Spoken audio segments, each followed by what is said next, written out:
ba? Ayan. So, syempre, hindi lang naman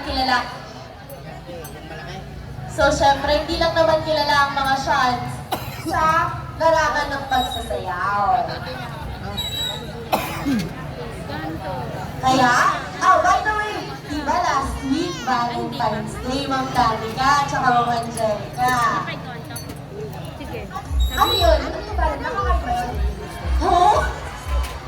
Hoy! Importante yung Valentine's sa atin. Tayo kaya magkakasama doon. Eh di ikaw na ka, Dave. Hoy! Hindi. Ang Valentine's Day importante sa mga Shansen kasi sino-sino magkakasama ng 40. Ang buong siya community. Oh, di ba? Kayo talaga masyado kayo para yung ting agad. Damhin ang lamig ng hangin at makinig sa tugtugin. Tayo na't kiligin sa kanta na handog